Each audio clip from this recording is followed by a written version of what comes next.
Continuamos el análisis, la conversación política, actualidad con Daniel Manzú y Patricio Fernández, nuestros columnistas en esta jornada.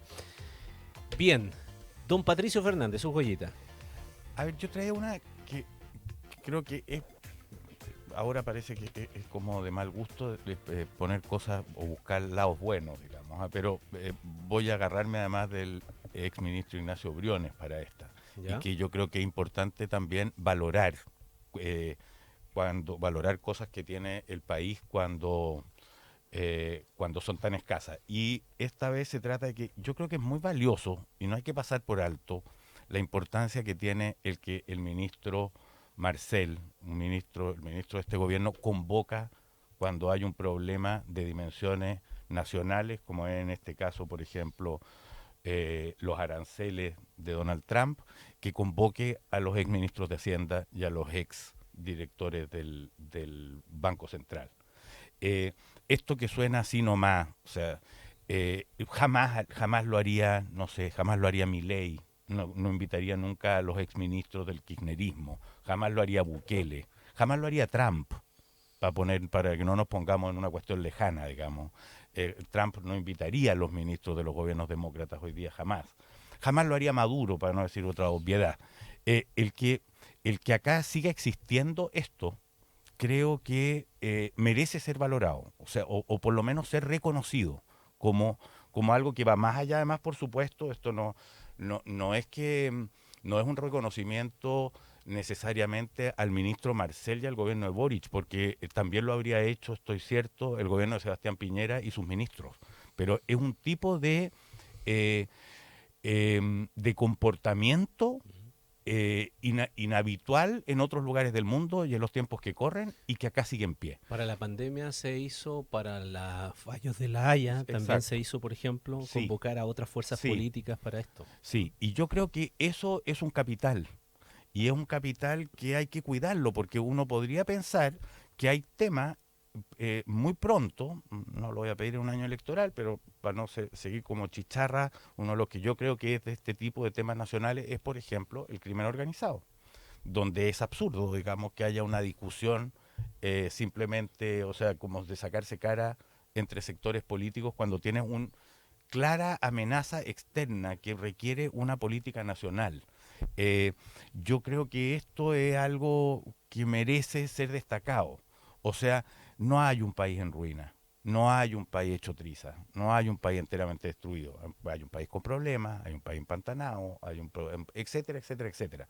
Pero esta cuestión muestra que sigue habiendo una institucionalidad, una base democrática todavía en el sistema que nos posibilita conversar y tomar acuerdos comunes. Yo no lo pasaría por alto, no lo dejaría, no lo menospreciaría, porque son valores cada vez más escasos en el mundo que nos rodea, y donde de pronto considerarlo una minucia y despacharlo puede ser una cosa muy poco aconsejable. Está en espíritu de viernes, dice que no es Viernes Sí, Santo, a Viernes propósito de sí, tu joyita ¿ves tú? anterior, Daniel. El Es palo. noventera la joyita de Pato, ¿ah? Pero felizmente la puso, en el fondo la puso Briones. Es verdad. Sí. Es noventera la joyita de Pato, que en todo caso la comparto enteramente. O sea, esto es muy importante por lo que dice Patricio. O sea, para darle continuidad a las políticas de Estado, por supuesto, este gobierno puede hacer lo que estime pertinente, pero qué importante es sentarse a conversar con la gente, porque probablemente algunas de las personas que están ahí van a cumplir funciones en un próximo gobierno si gana la oposición, y por tanto saber conversar, sentarse en la mesa ya es Perdona, yo desearía que en esto incluyeran también mundos privados. Por ejemplo, en el que tiene que ver con los aranceles. Es obvio, evidente que esto le importa, no sé, para los grandes exportadores de cobre, efectivamente. a los grandes exportadores de fruta. Y algo de esto, digamos, resucita o sea, cierto proyecto de país. Dicho sea paso, muy buena entrevista a Ignacio Briones hace un rato.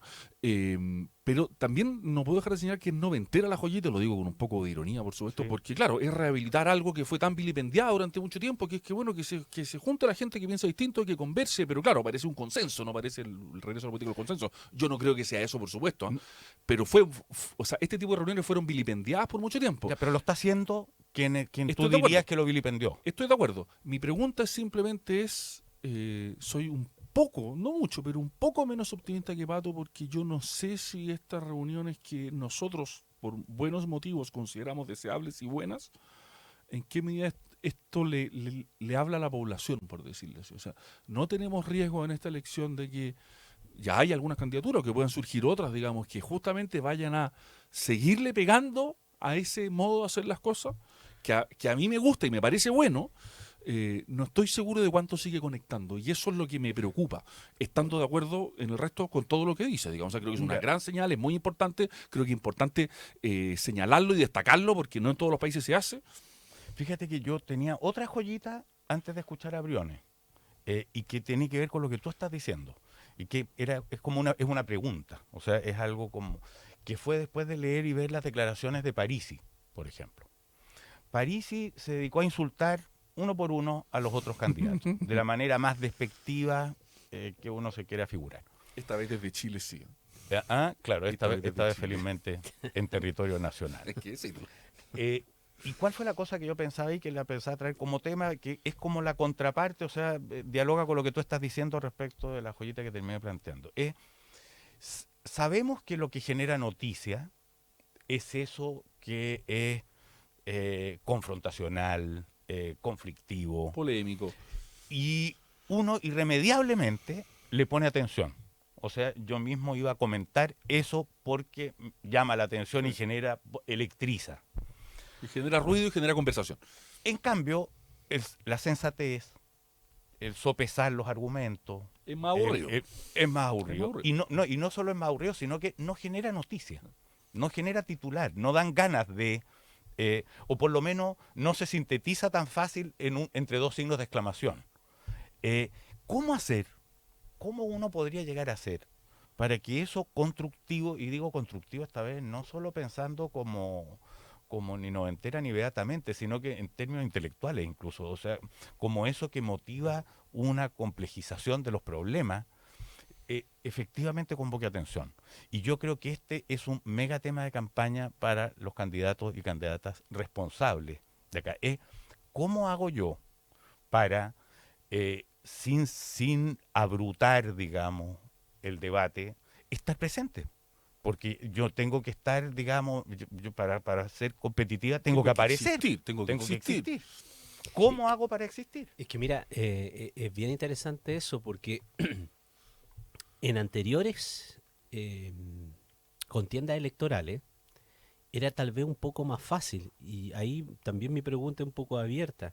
¿Qué es lo que ha primado y qué es lo que ha cambiado en este tiempo? ¿Será por el tema de las redes sociales? ¿Será porque hay una expresión, comilla, más democrática de poder decir lo que a uno se le antoja y tener la posibilidad de que sea vista, publicada, colocarle like y toda esa cosa que va generando una dinámica? Porque antes, por ejemplo, en los debates, ¿qué era lo que se decía? Ganó el que mantuvo la calma, ¿no es verdad? El que salía como demasiado disruptivo, demasiado perdía la estridente. pelea. No, porque se puso muy agresivo. Y ahora al contrario pareciera que el que se pone más agresivo, el que levanta más el tono, el que genera más ruido y que genera más like. Y como está resultando en todos lados, al parecer, o al menos ese es un análisis, tal vez puede ser muy primario, pero bueno, los resultados están mostrando que el que más vocifera es el que está más presente en la agenda y está ganando. Entonces, que es difícil que el que tenga esta mirada un poco más de largo plazo y más convocante tenga el miedo de restarse para que no le diga que es un calzonudo y un amarillo.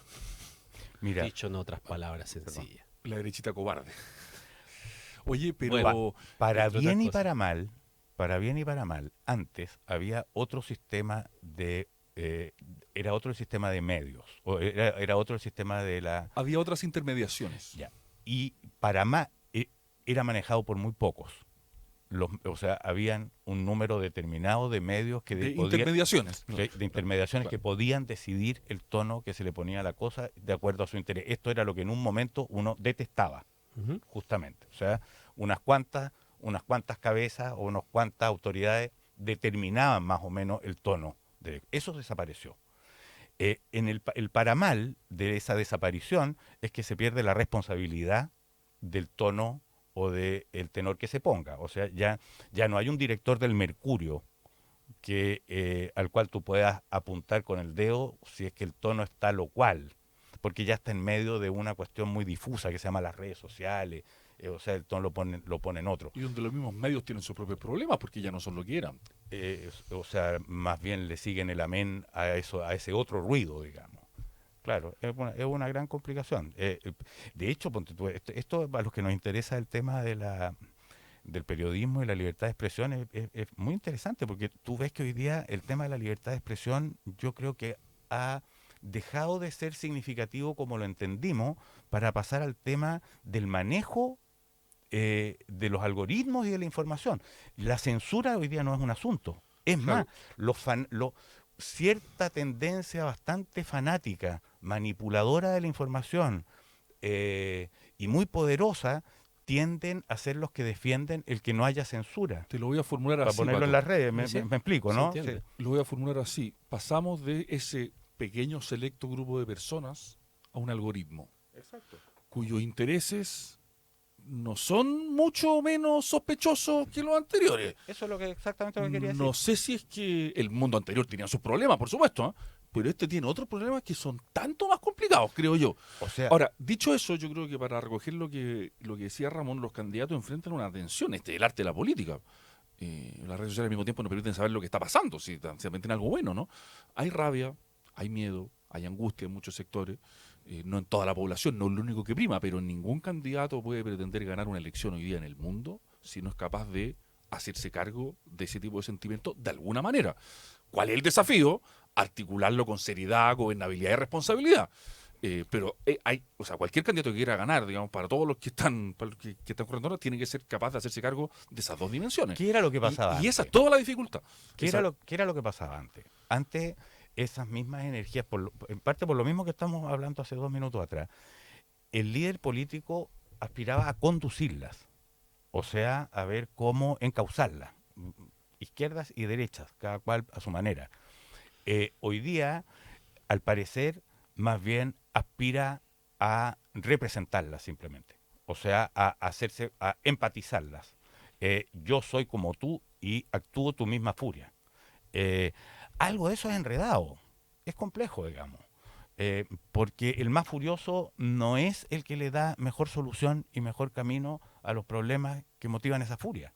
Y hoy día es una cuestión muy, muy emocionalmente performática, pero que no traduce, no procesa, no oferta, digamos. Es interesante eso porque en esos mundos entran todos los líderes de opinión, no solamente los gobernantes, los líderes de opinión. Escuchaba algo hoy día bien temprano respecto de lo mismo, ya que tú partías con eso recogiendo el planteamiento que hizo Brión en la entrevista que sostuvimos de valorar este encuentro.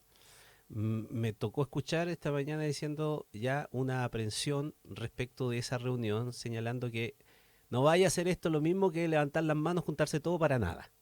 Entonces, también está esa visión que puede representar a muchos de que están cansados de que los encuentros se transformen o se caricaturicen como una reunión entre amigos, entre una clase política, entre una élite que se pone de acuerdo para no hacer nada. Entonces, avanzar hacia que esos encuentros también sean efectivos, le hagan sentido a la población, se vea algo concreto de manera rápido, creo tal vez que es una de las formas de que se revalorice aquello y que no solamente sea una discusión un poco semántica de si es bueno o es malo. Bueno, es que ahí tenemos otra fricción, que yo no sé cómo se resuelve esto, que la democracia es un sistema que se caracteriza por su, no quiero decir lentitud, pero por su procedimiento.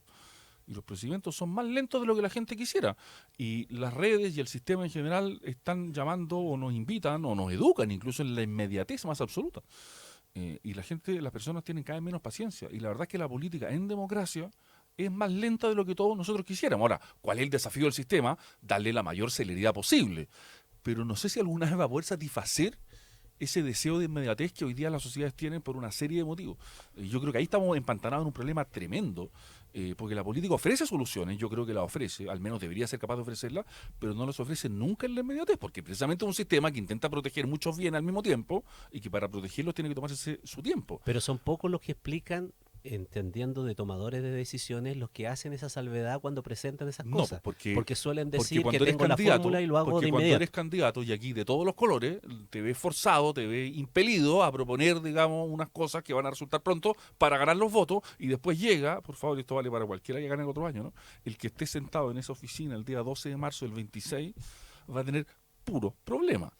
De hecho, yo no entiendo por qué hay tanta gente tan interesada, no, esto lo digo, pero muy sinceramente, tanta gente tan interesada por estar sentada en ese lugar el 12 de marzo del 26, y yo creo que es una de las pegas más difíciles que debe haber, no solo en Chile, sino que en el mundo. Porque el alma humana es insondable. Pero porque tú la conoces tanto mejor que yo, pero para mí es un enigma. Pero a propósito de lo que decía Ramón, claro, lo que se salta esa respuesta es que la mayor efectividad se consigue con la mayor amplitud de apoyo a la medida que se acuerde, dicho sea de paso. O sea, el que grita solo diciendo esto solo no sé qué, está haciendo un negocio muy particular, porque la verdad sea dicha, yo creo que uno de los que grandemente se han dado cuenta en esto fue justamente el mundo que está gobernando actualmente, por ejemplo el Frente Amplio, es que tú puedes convocar en la queja de manera muy particular, pero no puedes construir solución de manera muy particular.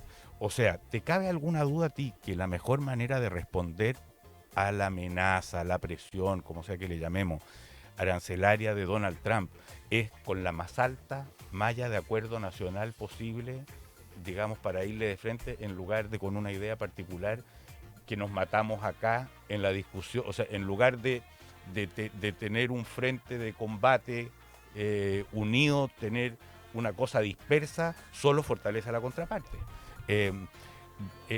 Eso es bastante evidente, por eso es que la dispersión infinita imposibilita cualquier salida adelante de solución, y es lo que nos lleva a estar preocupados por el sistema político, entre otras cosas. De hecho, uno se pregunta, esta reunión tuvo lugar el 10 de abril, ¿no? ¿Será posible esta reunión, una reunión de este tipo el segundo semestre, en medio de la refriega electoral? Yo digo, ojalá que sí. Sí. Pero va a tener muchas más dificultades, ¿no? Sí. Exministros de Sebastián Piñera vayan y concurran a una oficina en el gobierno con el ministro de Hacienda de este gobierno. Esto se va a volver cada vez más complicado. Pero estoy de acuerdo con todo lo que dijo Pato. O sea, no tiene ningún sentido intentar responder a lo que está pasando en el mundo hoy día sin tener algo así. No sé si alcanza a ser un acuerdo, pero una conversación que incluya muchos sectores para que las decisiones que se tomen estén todos involucrados, porque las va a tener que continuar de uno u otro modo el gobierno que venga, sea del color que sea. Es parecido además a lo que tú planteabas al comienzo con los feriados. Así como uno podría empezar la discusión de los feriados decidiendo, a ver, digamos cuántos feriados irrenunciables vamos a decidir, después decidimos cuáles. En esto uno podría decir qué áreas, porque no son todas, es evidente, digamos. ¿En qué áreas podemos hacer esto? ¿Qué áreas son de unidad nacional? Y uno podría decir unas cuantas. La guerra, una guerra externa es de unidad nacional, digamos. Esto ha sido siempre espontáneamente así. Una amenaza arancelaria, no sé qué es lo que resuelve hacer de esto una guerra interna. Y yo diría que una cosa que no hemos caído en la cuenta es que el crimen organizado, que viene de afuera, habría que ir cayendo en la cuenta de que es una amenaza que requiere una política de unidad nacional. Y ahí es donde tenemos harta diferencia en cuanto al análisis, diagnóstico, responsabilidad y soluciones en época de campaña, además. Lo estamos viendo todos los días. Ya, 9:30, momento de sus recomendados, queridos columnistas. Don Daniel. Oye, una de las cosas más interesantes que he visto en los últimos meses es una recopilación de artículos de Alfredo Jocelyn Holt. Se llama La historia en disputa, reflexiones y debate 1991-2024, publicado por el Fondo de Cultura Económica. Es el mejor Jocelyn Holt hablando de historiografía, hablando de sus lecturas, sus discusiones, sus obsesiones, porque las tiene el hombre, por supuesto. Una pluma muy libre, ensayos que realmente reflejan al gran historiador que es Alfredo Jocelyn Holt y su visión de la historiografía, tanto chilena como algunos textos sobre historia universal también en este libro. Realmente un muy buen libro que permite entender sus posiciones historiográficas, su propio trabajo historiográfico, y que sintetiza muy bien toda su trayectoria. Así que anda realmente muy bien este libro, La historia en disputa, reflexiones y debates de Alfredo Jocelyn Holt, publicado recientemente por el Fondo de Cultura Económica. Muy bien. Muy recomendado. Muy recomendado, Pato. Bueno, a propósito de algunas discusiones que han aparecido en los últimos días también, se acaba de reeditar en esa estupenda colección de poesía de la Universidad Diego Portales el libro escrito en Cuba de Enrique Lin. Está por salir en librería, o sea, está saliendo en este momento. Pato iba a hablar de Cuba hoy día de algún modo. Es un libro publicado el año 69, el mismo año que Enrique Lin publicó La musiquilla de las pobres esferas. Lin llevaba 4 años en Cuba cuando aparece este libro que de alguna manera es un libro poético, ensayístico, mezclado, donde piensa el lenguaje y piensa la desazón también con lo que le ha tocado ver. Es también el libro de un fin, de la entrada, de la duda y de la caída, de algún modo, de lo que fueron los años románticos de la Revolución Cubana, que fueron los 60, que se le llama así, y donde aquí empieza el distanciamiento y la desilusión. El mismo año que le pasa esto a Nicanor Parra, muy luego viene el caso Padilla, que ya genera una escisión total y la cuestión estalla. Pero es una voz interior, digamos, y exterior, o sea, un diálogo con el afuera y el adentro de Lin muy interesante mientras sucede esa desilusión. Muy bien, con las recomendaciones de nuestros columnistas vamos cerrando este espacio. Así es que nada, pues le queremos agradecer su presencia y por supuesto desearle un excelente fin de semana a ambos. Buen fin de semana a todos. Igualmente, que se juegue el Pato. clásico, dicho sea de paso, ¿no? Oye, En vamos a principio ver. está confirmado, pero... En principio está confirmado, Y en paz. pero hay harta presión al respecto. Muy bien, Principal.